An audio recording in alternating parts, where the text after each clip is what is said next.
आप सबको जय मसीह की। आज तारीख है 29/8/2025 और हम सुबह का वचन पढ़ेंगे। हम पढ़ेंगे कुरिन्थियों की पुस्तक में से पहला कुरिन्थियों और उसका 10 अध्याय 19 से लेकर 33 वचन तक। फिर मैं क्या कहता हूँ, क्या यह कि मूर्ति पर चढ़ाया गया बलिदान कुछ है या मूर्ति कुछ है? नहीं, वरन यह कि अन्य जातियां जो बलिदान करते हैं वे परमेश्वर के लिए नहीं परंतु दुष्ट आत्माओं के लिए बलिदान करते हैं। और मैं नहीं चाहता कि तुम दुष्ट आत्माओं के सहभागी हो। तुम प्रभु के कटोरे और दुष्ट आत्माओं के कटोरे दोनों में से नहीं पी सकते। तुम प्रभु की मेज और दुष्ट आत्माओं की मेज दोनों के साझी नहीं हो सकते। क्या हम प्रभु को क्रोध दिलाते हैं? क्या हम उससे शक्तिमान हैं? सब वस्तुएं मेरे लिए उचित तो हैं परंतु सब लाभ की नहीं। सब वस्तुएं मेरे लिए उचित तो हैं परंतु सब वस्तुओं से उन्नति नहीं।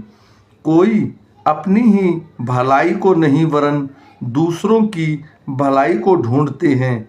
जो कुछ कसाईयों के यहाँ बिकता है वह खाओ और विवेक के कारण कुछ न पूछो, क्योंकि पृथ्वी पर उसकी भरपूरी प्रभु की है। यदि अविश्वासियों में से कोई तुम्हें न्योता दे, तुम जाना चाहो तो जो कुछ तुम्हारे सामने रखा जाए वही खाओ और विवेक के कारण कुछ न पूछो। परंतु यदि कोई तुमसे कहे यह तो मूर्ति को बलि की हुई वस्तु है, तो उसे बताने वाले के कारण और विवेक के कारण न खाओ।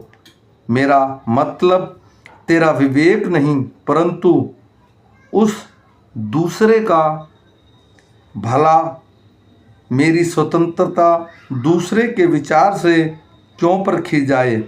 यदि मैं धन्यवाद करके साझी होता हूँ तो जिस पर मैं धन्यवाद करता हूँ उसके कारण मेरी बदनामी क्यों होती है? इसलिए तुम चाहे खाओ चाहे पियो चाहे जो कुछ करो, सब कुछ परमेश्वर की महिमा के लिए करो। तुमने यहूदियों ना यूनानियों और ना परमेश्वर की कलीसियाओं के लिए ठोकर के कारण बनो, जैसा मैं भी सब बातों में सबको प्रसन्न रखता हूँ और अपनी नहीं परंतु बहुतों का लाभ ढूंढता हूँ कि वे उद्धार पाएं। आमीन।